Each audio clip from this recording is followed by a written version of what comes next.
होठों तू है गीत मेरा चाह से निरालो मन मीत मेरा मिल जाए इस तरह तू लहरें जिस तरह हो मिल जाए इस तरह Your Trauma Talks, an incredible new series that brings live conversations with individuals who share your resilience and understand your story. Join us as we dive deep into the realm of mental health, exposing the truth behind the challenges these remarkable individuals have faced. Discover how you have overcome adversity as these incredible souls take the stage in New York City, sharing their inspiring stories with everyone. Experience the power of Your Trauma Talks on Trauma Talks Thursdays, live as we bring you face to face with individuals who have triumphed over their trauma and come out stronger on the other side. Hear their raw and honest accounts of their struggles and how they have found healing and hope in the midst of pain. Don't miss out on this rare opportunity to connect with those who truly understand what you are going through. Join us for an unforgettable evening every Thursday of sharing, support, and solidarity as we come together to break the stigma surrounding mental health. Experience the magic of Your Trauma Talks live in New York City, where compassion and courage converge to create a space of healing and empowerment. It's time to speak up, listen, and learn from those who have walked a similar path. Hello, everyone. Welcome, welcome, welcome. Wow, wow, wow. You know, we say this all the time to give yourself a pat on the back from bringing yourself from last week or yesterday to today. And if I tell you that my journey from last Thursday to this Thursday was not one that you could click your fingers and end up being right here where I am today. No, it was a challenge. It was a challenge where I could have stayed in certain places, just curl up in my bed, cry, or do something drastic. At Your Trauma Talks conference, live on Broadway in New York City, one of my amazing friends, Dr. Cecilia Hawkins, spoke about your trauma, your mental health, meaning the ones that she got. Only she could have handled it. Just like I am telling you, there are people out there that I know what's going on with them. And I say to myself all the time, God, thank God for not giving them what you have given to me, because I know what they can handle. And let me tell you, you are really built to pull your own weight. You are really built to understand yourself, your needs and your wants. And when you could understand that for your own self, you will be able to help yourself. Right now, we have so many challenges and additional challenges. If you do not believe in yourself, if you do not love yourself enough, you might not be able to drag yourself out of that mud, my friends. As I say every week, my rasters. So my message to you today is you have to keep believing in yourself, because no one else can do it for you. No one else can help you get off the ground when you fall, because even if someone is pulling you up or holding you and dragging you up, if you do not want to get up, you would not get up. So I am telling you, you have to rise up every single time you fall, and remember the dark times where you were and how you overcome it, whether it was betrayal. Don't matter how emotionally stressed, how mentally, emotionally, physically, you have to be able to do it for yourself. And then don't forget the ones that you love and love you to give you that extra push. Good night to everyone. Welcome to episode 37 on Trauma Talk Thursdays. Wow. Beautiful. I can't have, I couldn't have done this without all my rastas and the support we get week after week.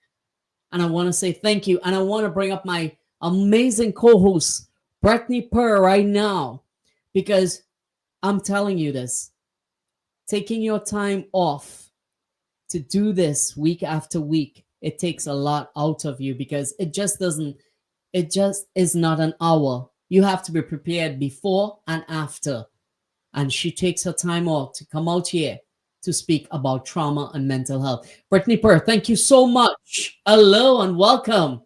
Hello, hello. I am grateful to be here, Ra. Thank you for doing this every week and for being committed in creating a live stage experience where people can meet us face to face. And hopefully, some of you will join us to share your stories as well with the upcoming conference coming up next year. So stay tuned for that. And yeah.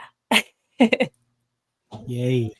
So I'm excited for our guests tonight, Brett. And also you want to share a little bit. I know I like when you talk a little bit for your 5 minutes. So it's 9:06 right now.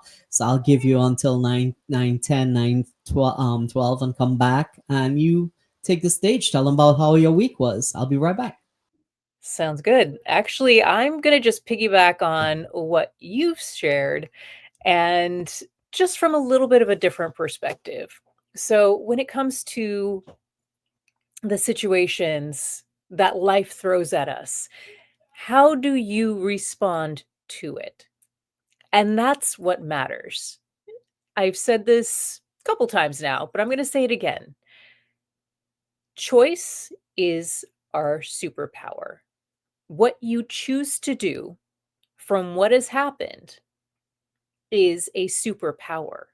That choice point is that point where the possibilities are limitless and endless, and you can take it in different directions. But that choice is pivotal to where you go and where you end up. One thing that I do is I kind of trace back my choices through unraveling what transpired and why certain things have happened to me. And instead of just kind of, hanging out in the space of like, this sucks, yada, yada, yada, it's the processing. And that processing brings healing because the more that I'm aware of my choices of what got me to this space, the more I have the ability to make choices now to get myself out of it. So, for example, if I make choices from a space of desperation, that's going to bring lack into my life because it's desperation. It's not really thought out. It's not something that I am very mindful of. It's something that I just kind of do and leave it up to the universe to figure it out. And that never works very well. So, when things or when the world around me seems to be in chaos, I get still and I look at where I'm at now. And it's like a lot of that chaos is, either things that I need to handle now in this immediate space, or they're things that haven't really transpired yet. And so I'm at that choice point where I can make the choices that get me through it. And we all have the ability to use this superpower. And it's part of being human that we get to make these choices and be very clear and direct on where these choices lead us or leave us. Because there are consequences, and consequences don't necessarily have to be bad. They can be good things. But when you make that choice, you can choose to be empowered. You can choose to be disempowered. You can choose to just languish in victimhood, or you can choose to rise above it all and use what you've learned along the way. And what I really want to share in this space is I want to see you all through joining us on this journey that is ever going and growing to really see the possibilities and to begin to rise above it all and use what you've learned from here, from others, from our shares on this stage, that these things are learnings that you can benefit from and grow in your life. So I believe I'm at time. Raw, you can come on down. I was like listening to you boiling down, just coming down nicely. Yeah, everything you said, it connects all together. As Dr. Robertson spoke today about synchronicity and how everything just coincidentally occurs in a way that it has to be something to do with spirituality. Like last year, she tell her stories in different ways, and she spoke about a snake so coincidentally too that last year I dreamt my dog Ace protecting me from a gold and white snake and a gold and red snake, two snakes, and I knew who they were in the dream. And I woke up because he went to battle them. He made me stay away, went and battled them, and came back bleeding. So while I was feeling sorry, now he passed away last January, and I call him my celestial being. And I also say to people, tons of people that I help all come through Ace's life, and Ace met them. Some people actually held on to Ace and cried their problems, and he helped them. And when I say this, it's because of what happened in the dream. And it's so coincidental that right after I woke up, I know that trouble was coming or what was coming. And boom, it did happen. There she comes, and she speak about it today in a similar manner, that this snake that she dreamt was talking, listening to her. And she went to work the next day, and the person who was betraying her was wearing the same colors of the snake.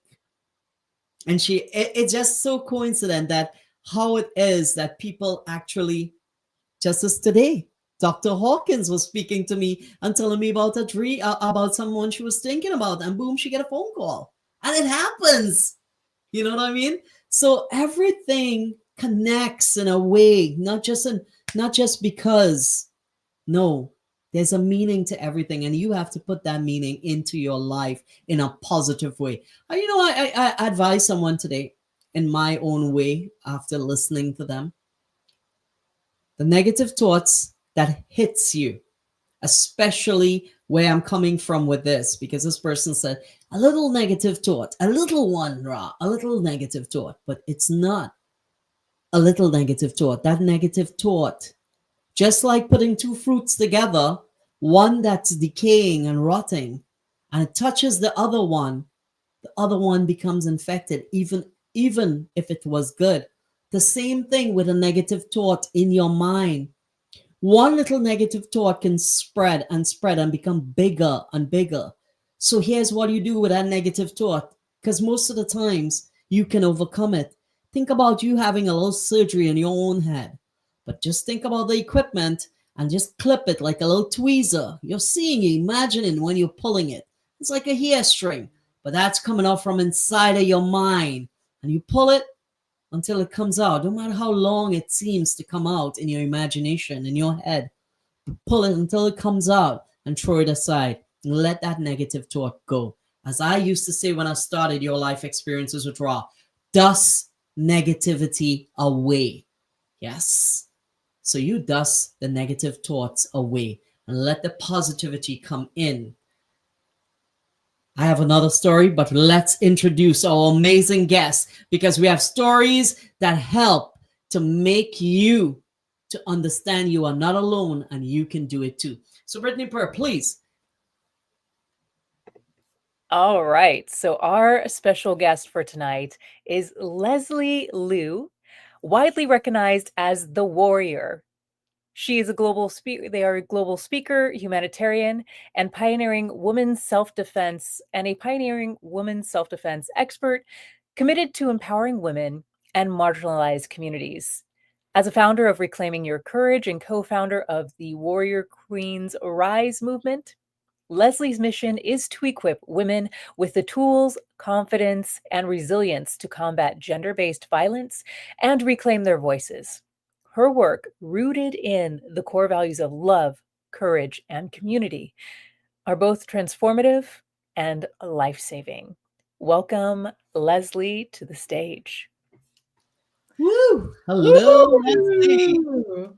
Goosebumps. Oh my goodness. I've been like back here listening to you two, and I just want to say it's such an honor to be here. Thank you for creating this beautiful space. And I know I don't know you both, but like I really just kind of felt your heart over the last 15 minutes. So thank you for that and allowing me to go deeper into a story that could potentially save someone's life. Wow, thank you. Thank you for coming. Thank you for being part of your Trauma Talks Thursdays. And, like I say this all the time, I work the numbers. So 37 adds up to 10 in my way, 3 and 7, and that is the 1 in the front there.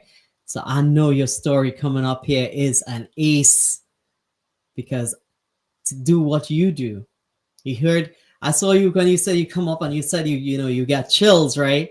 That's you. She just read about you. She was talking about you.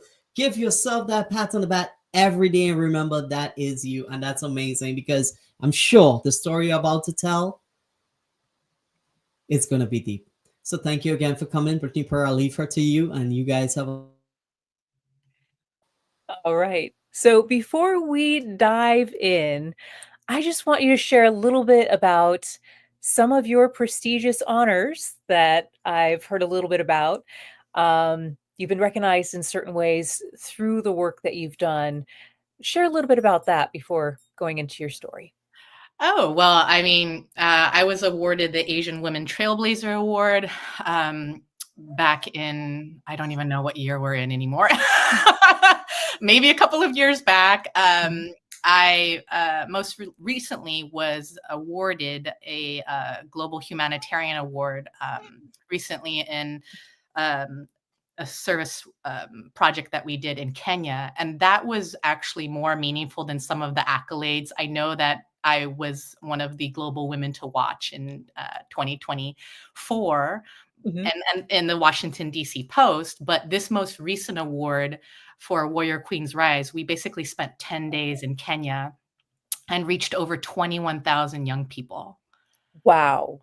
Right. And so we also devoted a lot of time to help rebuild a widow's home. So literally mud, hands, and heart, Mhm.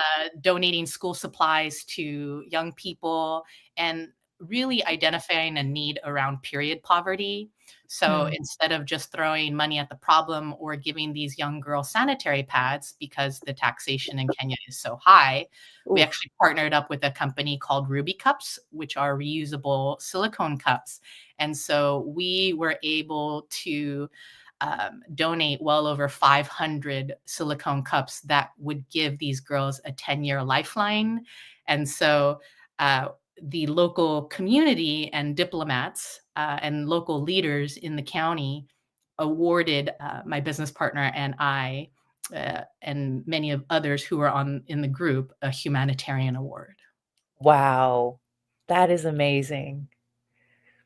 Oh my gosh. Wow. I love that. Like, I'm just so blown away by the work that you've done. And now let's get into your story of what brought you here to this space of really claiming your power and supporting others along the way. Yeah, I am loyal to a fault, and it nearly cost me my life. So let's travel back. August 2001. I'm 19 years old. I hear screams down the hallway of the apartment building. My best friend at the time was in an incredibly abusive relationship with an older man. Some context here is up until that point, I had been a martial artist my entire life. So I had just finished getting my first black belt and was well on my way in achieving my second black belt. So in a lot of ways, I felt like I trained for this moment because I knew the cycle of violence, the verbal abuse, the bruises, the telltale signs, things that are textbook that you read about. And I am that protective friend. I'm someone that loved so deeply, someone who I deemed as a sister. And so in my martial artist brain, I thought, this is it. This is the moment that I am going to shine. I've been training for this, right? And it didn't end up that way for me, you guys.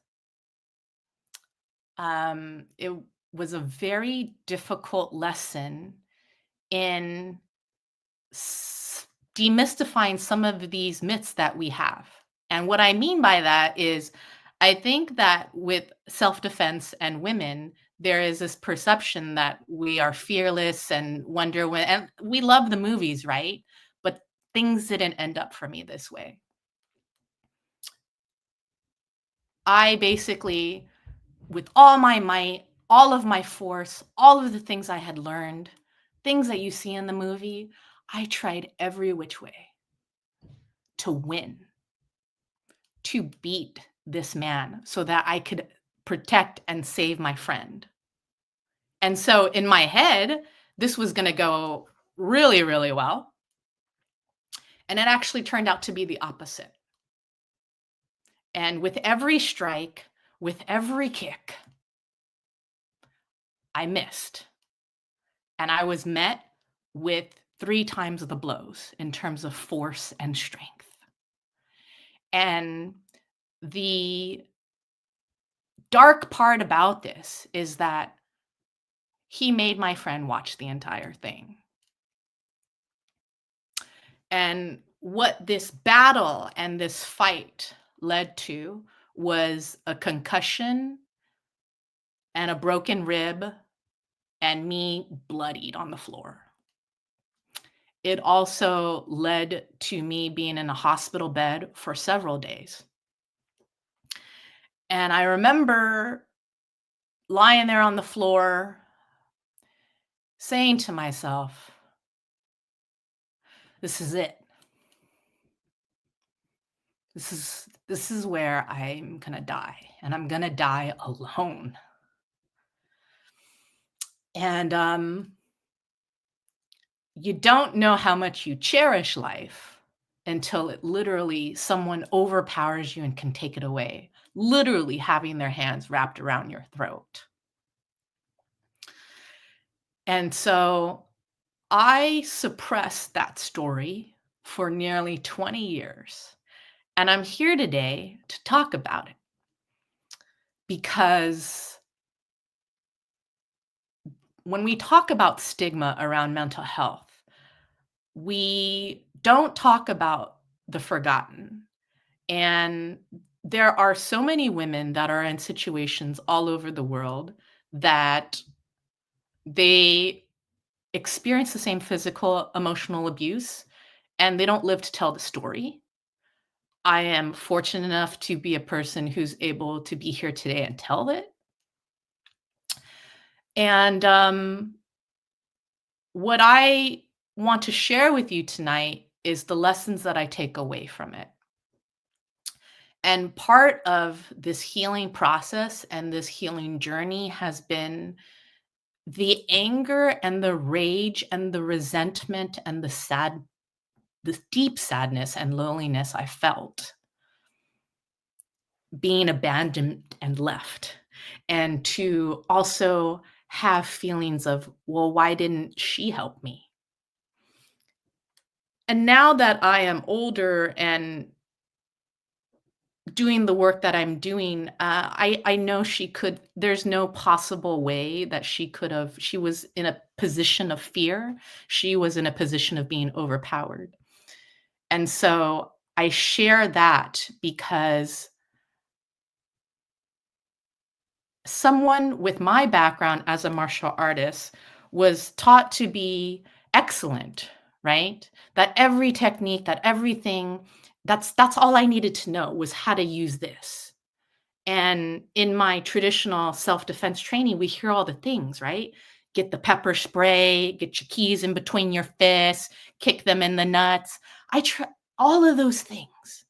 And I'm here to tell you that we need to evolve the way that we teach women and how we empower women, because it's not just this. And when I teach in a very trauma-informed way today, I don't ever throw women into a situation of just teaching physical technique, because women just want to learn the stuff. I just want to learn the stuff.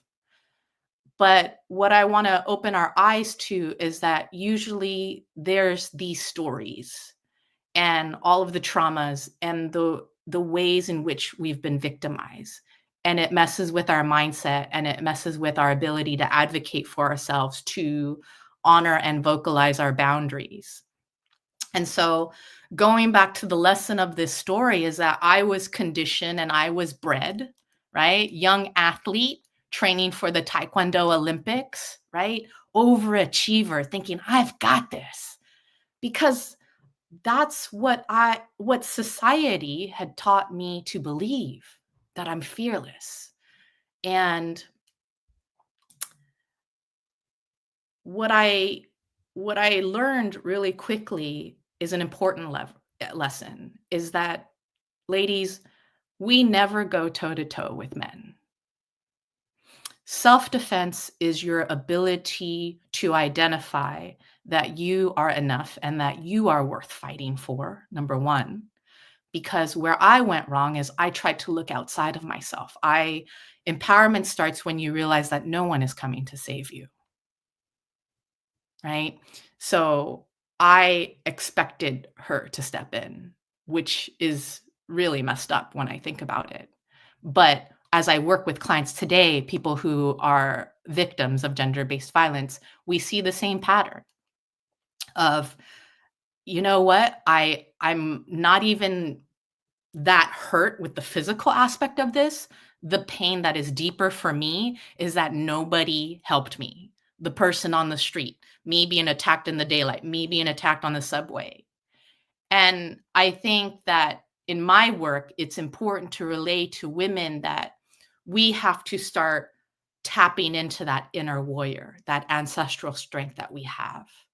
And that's a lesson I didn't know at the time. I thought if I just knew the stuff and I just defined myself as strong, of just doing and that I would beat him. And that's the other lesson I take away from this, is that I went into it trying to beat him, trying to win.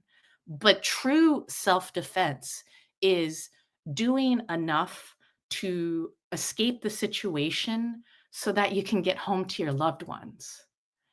And it was a really, really hard lesson for me to learn, of, you know what? I've been watching too much movies. Really, that's what it is.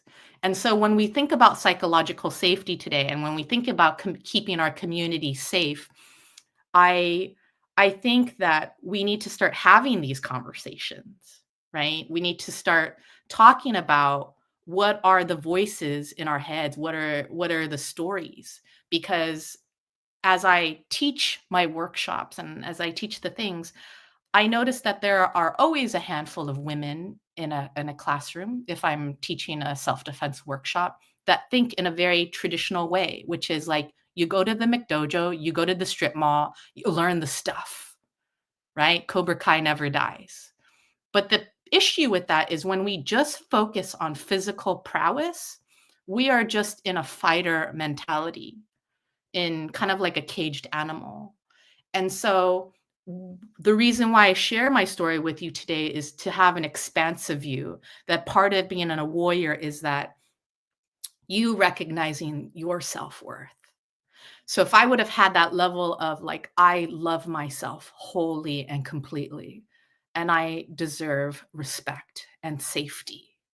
If those are words that I could have gone back and taught myself, then I would have played out the scenario completely differently.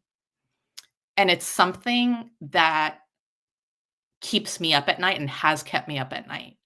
of how could I have won the fight? How couldn't I have done the thing? And now, as I focus on the wounds, I focus on a very important word that a close friend of mine helped me identify, which is to surrender. And there is beauty and strength in vulnerability. And so instead of me having so much anger for so long and trying to throw myself into the physical aspect of this, to really just surrender and understand that that was a battle I never was going to win. But is there a different strategy, and is there a different mindset and a warrior mindset I could have had to have a better outcome? Definitely. And that is the difference between a fighter and a warrior. A fighter wants to win, right? Wants to show off, right? All that talent. But being a warrior is living to fight another day because you have a greater purpose beyond yourself. And so my message today is that you are worth fighting for, and that you should not attach your value to someone else or put your life in someone else's hands. So if we think that community or our partner or someone else is going to come save us, that's actually disempowering.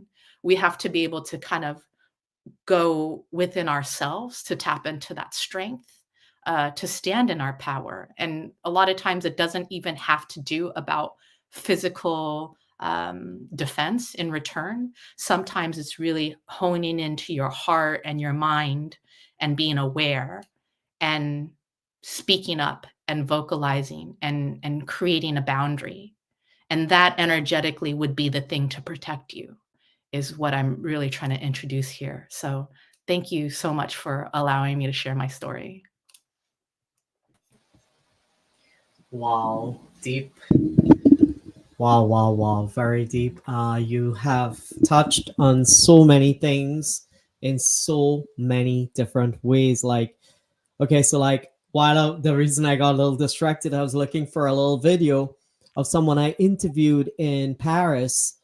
Her name is Simone O'Brien. While you guys have a little chat, I will get that video and just show 3 minutes of that interview, the first minute, and then there's a minute. I just don't want to say the wrong details, but she was beaten with a baseball bat in her face, and she was left for dead by her narcissist boyfriend at that time. Her children witnessed that, the trauma, the different things that would have happened. You have to listen to her story. So I just had an idea to bring her on the show because she is amazing. She already gave her interview, but it would be nice to have her live on as well. When I say what is meant for you shall never pass you by, and what passes you by was not meant for you, it's very strong and deep. You have to sit down and dissect it. It doesn't mean to say that the beautiful earrings that Brit is wearing today is that she really wanted those and it was meant for her. No, the life that you have, the things that comes with it, the stress, the trauma, the mental places that it puts you into. As I said earlier on, you got to drag yourself out of the dirt, but at the end of the day, do not drag the extra traumas. You got to let that go, like the anchor. You got to let that go. Leslie, hats off to you, and give yourself a pat on the back. I knew it. I said it. And thank you for being who you are and standing up. And don't talk about the work you did in Kenya and stuff. That's amazing, mind-blowing for all that you do. Hey, I call motivational speakers my angels. And guess what? You have proven to me that you have some extra set of wings on the back there. God bless you and thank you for what you do. Brittany, you can ask a quick question. And before I really want to get that video. Plus, I have a speaker video to just break the ice a little bit. So I'll be right back. You guys have a small talk. All right. So one of the statements you said really like hit me to the core. And I was like, yes, this is so it. Empowerment starts when we realize no one's coming to save you. And that has been a big theme that I've been sharing for the past couple of weeks, not as succinctly as you put it, but Can you unpack that a little bit more and how people can start down that path to empowerment? Yeah, I'll give you a clear example of how I developed that statement. There was a client of mine who she lived in a nice condo building, right? And she, during the pandemic, ordered her Uber Eats. And when she went downstairs to retrieve her order, she essentially got followed into an elevator and assaulted. And uh, the whole thing is, it was jarring for her because she never thought something like that could happen to her. But it wasn't the PTSD-ness of that situation happening to her. It was the fact that it was daylight, that the doorman was right there, and that she's like, I even screamed help, right? And what's interesting is she thought she was more disappointed and devastated with that than the actual physical attack. And the reason why I mention that is this is where we have to make a complete mind shift, like mindset shift.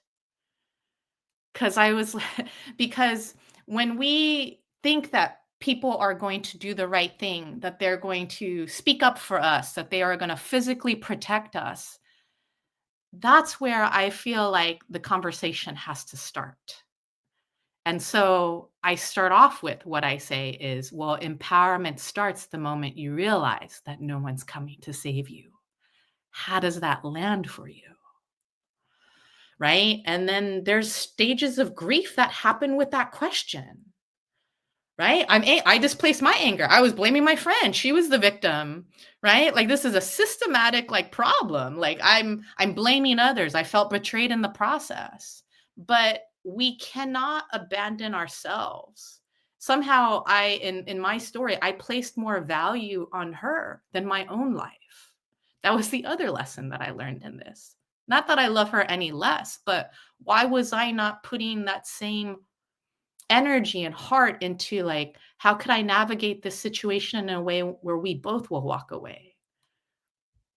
Right. And so, in the context here, I think it's understanding that we do have an expectation.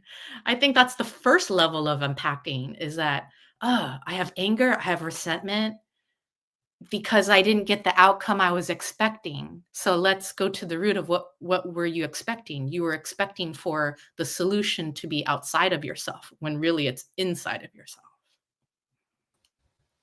Wow. So amazing. You read some of the comments and there it was so like they, this is good. Everyone is picking up on something. She said it's too short. I thought so, the same. I thought it was too short as well. Tamara Patrick says she learned something new. Rita is still bringing out that word warrior. We usually think about fighting, but you have taught us something new, and that is so true. It's deep. That's so true. This is so awesome.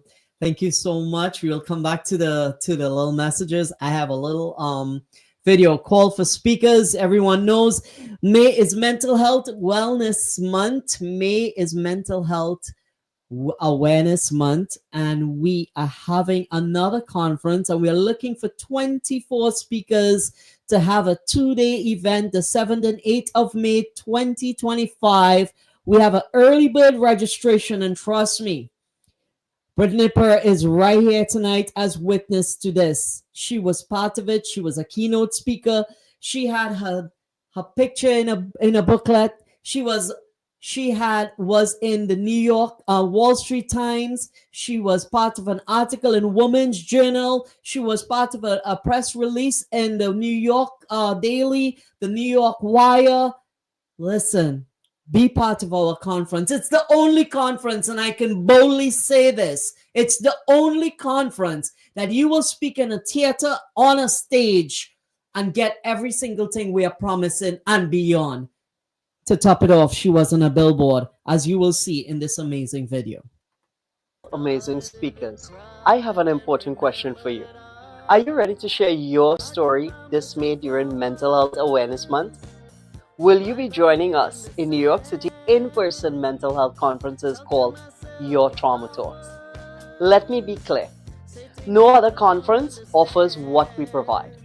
I have experienced the struggles firsthand, and I understand the frustration many speakers face when they invest their savings into conferences that don't deliver. I want to change that narrative. I know what it feels like to be misled in this coaching and speaking world, and I refuse to let that happen to you. Yes, I teach people to speak out on my platform, Your Life Experiences with Ra. I am no longer taking insults after paying thousands of dollars and now expected to stay quiet. Your Trauma Talks is here to give you a trustworthy platform where you can share your journey and walk away feeling empowered. We are different, but you will also have a robust portfolio that reflects your story and the dark challenges you have overcome. Let us help you to shine a light on your past dark experiences and transform them into a powerful message for others in your shoes. Ra knows who you are because Ra is just like you. Together we can break the chains of mental health stigmas. I promise you, you won't regret taking this opportunity. Keep an open mind, and I assure you, you will leave with a smile knowing your worth, refusing to let your past dark experiences define you. Remember, this is Ra. Ra believes in you. Ra loves you. So come on, let's make a difference together. All you need to do is click that link right now and register and just have a smooth ride with Your Trauma Talks. Hey everyone, welcome back to Your Life Experiences with Ra. It's Ra, and today I'm here with an amazing, and when I say amazing, I know everyone always say, what's wrong with his vocabulary? Doesn't he have a better word than amazing? Amazing suits it all, because this soul I'm sitting with here is a domestic violence survivor, and we have heard stories on Your Life Experiences with Ra, but what you're about to hear is something that's breathtaking, and it's really heart-wrenching. I'm really sorry that Simone, this is Simone O'Brien. Simone, it's nice meeting you. Thank you for having me on today. No. Thank you for being here. Thank you for being able to struggle that you went through and you fought through. Thank you for doing it and being here so you'll be able to spread your message. So I want you to introduce yourself to everyone, and we'll go from there. Hi everyone, I'm Simone O'Brien. We begin tonight with a story of courage and survival. Simone O'Brien is lucky to be alive, the victim of a brutal attack by a man she'd trusted who tried to murder her with a baseball bat. She is bravely telling her story for the first time in the hope of saving other women. My life and my family's lives have changed. Having to look at myself in the mirror each day, seeing myself is scary and makes me frustrated. I cry all the time now, can't get out of bed some days. It just seems endless. 24 hours was all it took for Simone O'Brien's peaceful world to intersect with a monster. Trying her luck at online dating, the mother of three met this man, real estate agent Glenn Cable. Months later, without warning, he viciously attacked her with a baseball bat and left her for dead.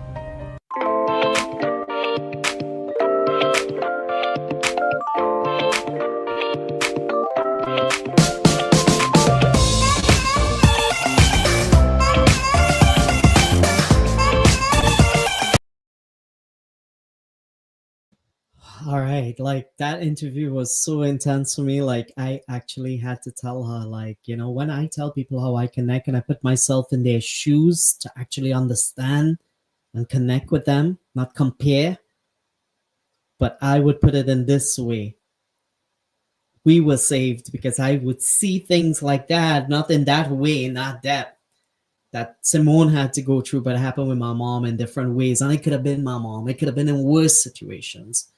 And I tell God thanks for the blessings, that the protection that was always there. So if you have to hear Simone O'Brien's story, She goes around the world telling her story. Amazing, amazing soul. So here's what I'm gonna try my best. She's very popular, especially in Australia and stuff like that, on that entire globe. She's been on CBS and all these different news stations as well. So I'm gonna try my best and see if we could get her on Trauma Talk Thursdays, and or even self. We have Therapeutic Thursdays now, and we have, this is amazing, and here it comes from next Thursday. All who is looking on, I want you to look out for a new podcast starting next Thursday.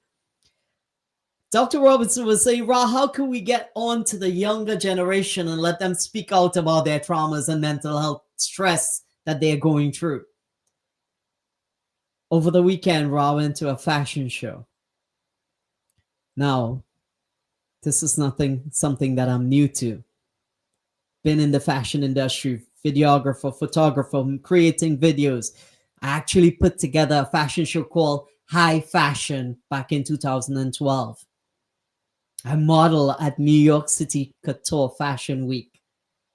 So here's this. Here's how it comes in. Trauma behind the glamour. Every Thursday, starting next Thursday at 5 p.m. Eastern Standard Time. So look out for it, share it. It's a new podcast. We have Therapeutic Thursdays. We have Trauma Talk Thursdays. And now we are having Trauma Behind the Glamour. I'm putting together a trailer. By tomorrow, it's going to be out there. You all look out for it on your life experiences with Ra, on your Trauma Talk, your Trauma Talks. It's all over. Rahul K. Maharaj, Brittany Purr is out there. Y'all, anything you Google about us, we're all over. So look out for that new podcast. So let's try and get Simone O'Brien. Once again, Leslie, thank you so much for what you do. And I really, really, really would like to ask you a question when it comes to domestic violence. Yeah, absolutely. Now, you teach people, you have overcome, you have healed. And we say we heal about every single day, as Brittany and I was talking about it, just like we spoke about Dr. Robertson. She spoke about this a few Thursdays ago as well. We continue to heal because what happened yesterday, we have to heal from it. Or what happened, and when I say yesterday, it could be a year ago, it could be within the last few weeks. And you have to, no matter what you do in your journey, you have to stumble upon the similar stories or people that have gone through what you have gone through or worse. At that time, that moment, how do you hold it together? Now, this is not teaching. This is the raw thing because it happens to me. It just happened to me the moment with Simone O'Brien. But it's that I'm healed and I'm not going to be stuck there. I'm not going to freeze. It's a trigger, but in a good way that, okay, it's a reminder kind of trigger for me. I'm just telling you how I get through some of my triggers. But with this happens, and I know it happens to the best of us. So you tell me, at that time it's happening, how do you let go and just breathe and keep going forward? Well, you just answered part of it. So actually the week leading up to coming here, even though I might think that I'm healed or healing, I remember that healing is not a linear process and it's not a linear journey. And what I mean by that is, as I was thinking about this story, which I've not publicly stated in 20 plus years, is that my rib cage started hurting, right? And that is a reminder that trauma lives in the body. And so I was feeling a lot of physical symptoms, and usually the fighter in me would resist it and be like, nope, you got to be strong. You got to be strong. Culturally, that's how I grew up. Don't show that weakness, right? And so one of the things that helped me visually was to think of my ribcage as a bamboo jungle and to just go back to surrendering and letting myself feel it, letting myself breathe, resting. Soaking in the tub, to not resist. And that goes back to the moral of my story, is that there was so much young fighter me was resisting trying to fight someone who was clearly 150 pounds larger than me, had more muscle in my body, right? And so it's the art of fighting without fighting. I don't fight with aggression. I don't, the sensations I feel in my body when it comes to trauma is I don't push it out. I let myself cry. If I was going to cry tonight, which I could feel that, I just let myself feel that. And it has taken decades of healing. And that's how I know that I'm there. And I look at it as it's not a destination, it's constant and it's iterative. Wow, thank you so much. Thank you. That's amazing. Thank you for that explanation. So I'm looking across at some of the comments. See how people are. I think this is Kebachet. Kavachet from last week. She told us this. She's Midnight Queen. Thank you so much for joining in this week. Thank you so much, and your story is amazing. Again, like I had to message Leslie today and ask her to tell me a little bit about what she's speaking about, because last week you really hit us hard with that story. You know, like it was deep. Thank you for being who you are and that strong individual you are. Then we had Jenny. Sometimes you do not always heal completely. And the mind, I agree. And here she is. There we go. Hello, my love. Thank you for joining us tonight as well. So I'll leave Brittany Pearl with you, and you all have a little chat, and then I'll come back on. Thank you so much. I think that, thank you everyone who's like tuning in. And I think that it's what my mind goes to is thinking about like a different definition of what you deem as strong. And what has been modeled to you as strong. And again, Brett, I wanted to acknowledge you both for having this platform, because one might say, well, how did that story end? And was justice served? And I think about Simone's story and I'm like, well, was justice served? And what I want to share with everyone on this platform is that there are so many people all over the world in that situation, and you think it's very clear cut that that person's going to end up in jail or get what's due to them. And a lot of the time, that's not the case. A lot of the time, the perpetrators are allowed to go. Yep. So how would you guide someone through that expectation that justice is going to be served? I think that it's really understanding that things are at a systematic level. Right? We just came out a very difficult couple of weeks, right? Like everybody has uncertainty of the world and whatnot, but there are powers that be, and there are imbalances, and there are so many women that get hurt that in these situations. And what I really want to say is we have to shy away from victim blaming. Right? The language around, well, what did she do to bring that on? What, you're dumb. Why did you fight a guy? Right? Or what did your friend do to deserve that? And this is why having these conversations today is so important. Oh, well, she wore this, or she must have done something. And that's the culture, and that's what I'm trying to really break generationally here, is having these hard conversations. Yep. Which is good. Like that is the first step to creating significant change. And the scenario about the system, well acquainted with that. But just as in your story, how from that moment you evolved to be able to be here today to share your story, but not in a way that, has people, pity you or pour sympathy towards you.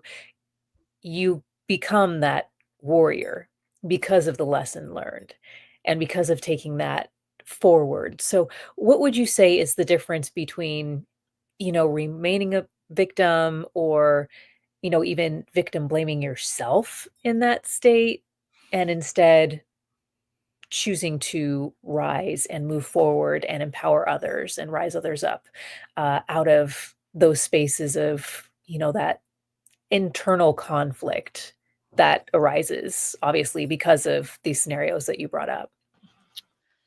That's a great question. And I think that it starts especially when I work with victims, Mhm. right?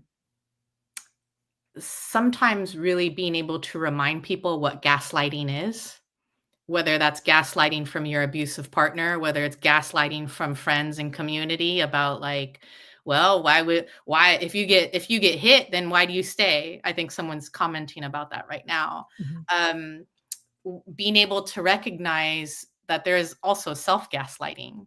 And so by definition, gaslighting is when someone makes you question your own reality, that's gaslighting. And so when I work with people at a basic level, the first question I ask is, whose voice are you hearing right now? Hmm. And that question alone, it will tell you a lot, because my goal as the coach is not to tell people what to feel or whatnot. It's how do you hold space and save space for people to be able to understand, okay, well, how much of that was you, or how much of that was your upbringing? How much of that is societal expectation? How much of that is the manipulation that you were experiencing at the time? So it's a fine balance of, I recognize that I'm not going to make a woman feel bad for taking 3 years to leave her abusive partner, Mhm. right? So it's not placing judgment on someone, because that's their reality. That if the reality is, you had to build up the courage to leave, like, I honor that. I honor you where you are, or even the people that I know that still have their sneakers under their bed and can't leave. Yeah. And part of that challenging aspect is getting things in place to leave safely because, for me personally, within my situation, I had to kind of invert the manipulation and being like, all right, well, the best way to get out of this is to make him want to leave me pretty much, as crappy as that sounds. But, it comes back to that whole expectations thing because it still wasn't easy. It was still very traumatic with divorce and that sort of thing. So, um, how would you support someone in those steps of creating that safety net to get out of those situations? Or is that something that you leave it up to them to kind of figure out those windows of opportunities themselves? Oh, no, I deep dive with women. I mean, I actually help them strategize. So part of the work I do is, how do you develop a game plan for when shit hits the fan, right? And part of that is also education for them. Mhm. Some women have not been taught about financial independence from their abusive partner. So being able to make suggestions of like, how do you safely create an account that he's not aware of? Ha I mean, being able to meet women where they're at. And so it's like, okay, well, uh, don't check your email on the laptop at home. I've had to advise women to go to public spaces, create different. I mean, the level and the detail. And so creating the strategy and the plan is not the difficult part. It's the, how many touch points, how many times do we have to support and show care for them to leave. But also, I've worked with women who've transitioned to nonprofits and places with their children, thinking that, and recognizing that victims go back, and that's okay too. And that, what I was saying earlier about not victim blaming, is like, okay, well, they have been manipulated to the point where they can't even find work. So they had to survive. And so that's part of the stigma I want to break today, is like, to stop going off on the victims. We're not unpacking and thinking about the men and the power struggle and the power dynamic. We're blaming the women. And that's what I'm here to really fight for and say, like, no, this is wrong. And it's like trauma. So whether that woman is in the process of leaving or she has left and she's come back, maybe she has to do that 2 or 3 more times. It's me saying I'm still here for you 2 years later. That's amazing. And that's definitely what so many in those situations need. People need, like, that confidant to be by their side no matter what, to not get frustrated at them, but to, support them as they navigate the path, their own healing, their own awakening out of the situation and out of the manipulations. And it's definitely a huge undertaking. And it takes a lot from anyone who chooses to support someone on that journey. So I appreciate you. You are 100% the real deal, where I'm like, yep, you touched on that. Yep, you touched on that. And you went there. And yes. So, And I'll go every which way, because part of my mantra and what Reclaiming Your Courage is you're worth fighting for. Mhm. And so I have it on my forearm. It's Oh, what nice. I constantly remind my clients. It's constantly what I remind the women who are in the situations, that they're not forgotten, that they're not abandoned. And when they are ready to make conscious choices, I'm there, because they are worth it. And somewhere along the line, we lose that, and we are drowning. And sometimes it just takes for someone to remind you that you are. Mhm. Beautiful and well put. I love that phrase. Thank you so Well, much. I love how you put everything, because even the parts where you put a plan in place for some women to actually get the education they need, understand that they can be financially independent and stuff. I tell this in my talk all the time. My mother took 20 years to get out of her situation.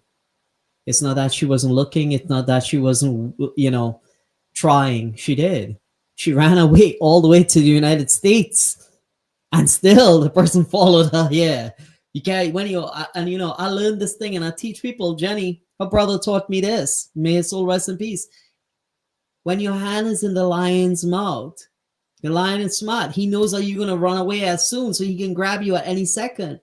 But if you remain calm and you try your best and you gain the trust of that lion, you pet that lion nicely, you can take your hand out slowly and easily. And he taught me that. In 2002, my mom was sick. He came and he took care of her for me. It was a miracle. Doctors couldn't save her. She was dying. And let me tell you that he taught me that since 2002. And I remember that throughout. Every time I'm in a situation, and you have all that stuff going on in your mind, all crazy, and you hear the lion roaring in your head, you calm down, and the lion is going to calm down too. And you'll start seeing things very clearly. So yes, it does take time to get out of sticky situations. The people who just get out of it already have been planning it. So when you say, oh, she did that, yeah, I can do it too. No, it's tough. Some people, it might happen to be easy, but some it's not. It's also tough because, in the analogy of the lion and the abuser, there is the evolution of the abuser.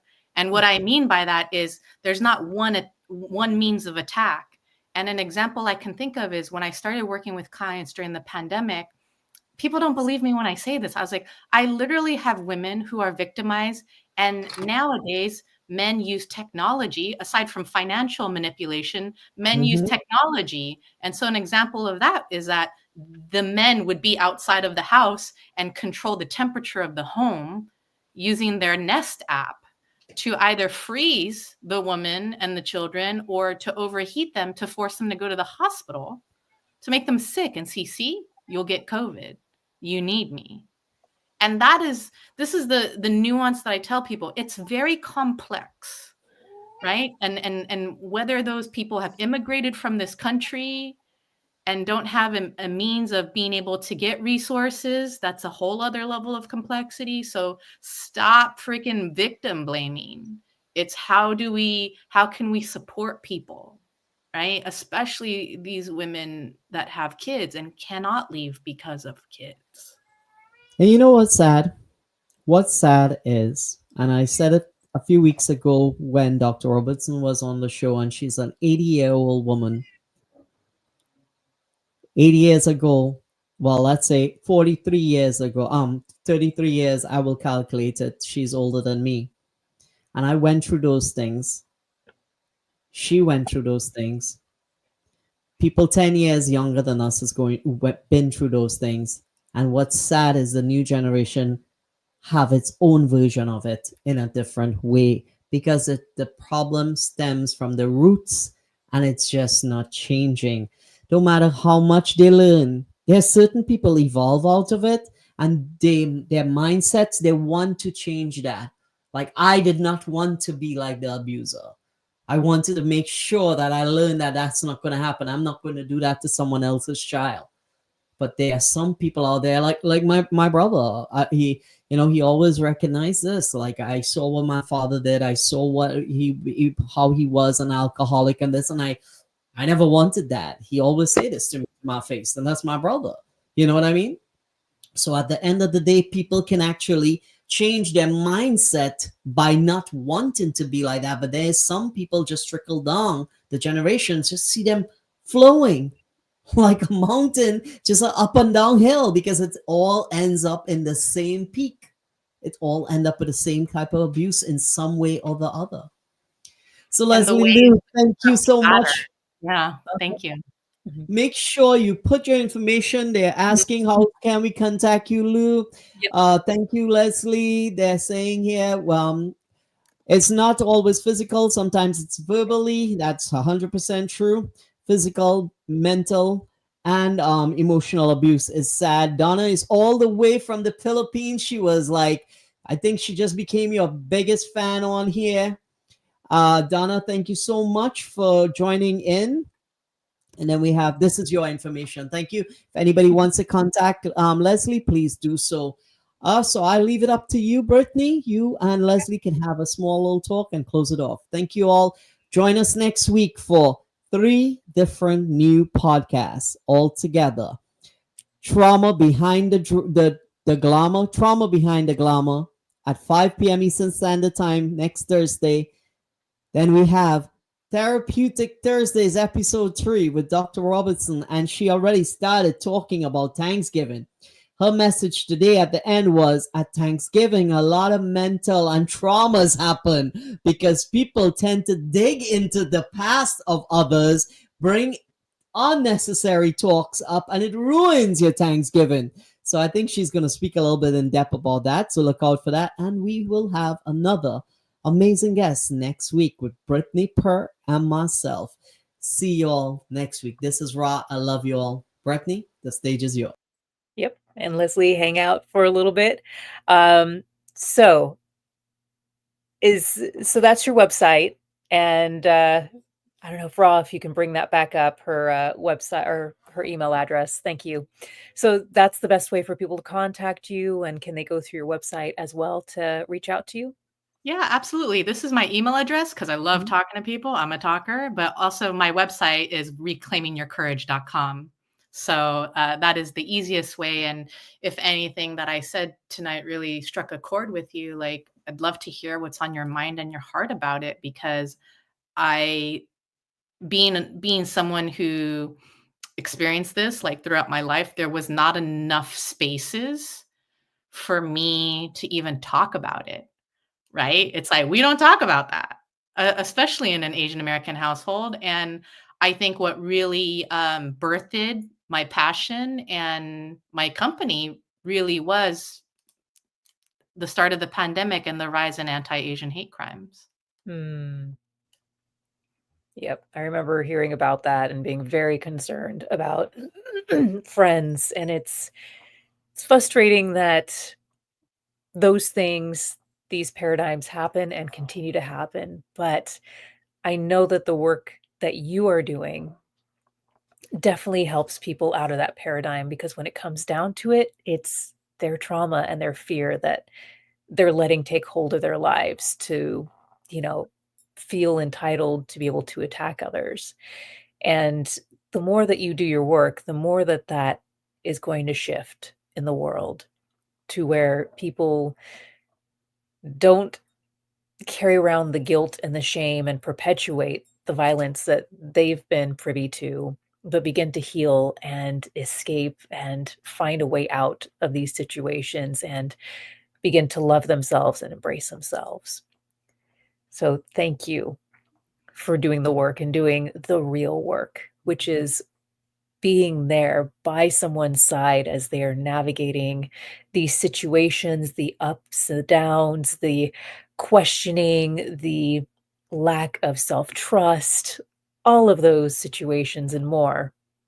So thank you for doing what you're doing and for making the tough decisions to stick with it, to be non-judgmental, to stand in that space, because so many people want to force people into that little pigeonhole of, like, what shoulda, woulda, coulda, or how it shoulding all over it be. So, share a little bit about your journey navigating all of that stuff, and then we'll wrap it up with one more thing.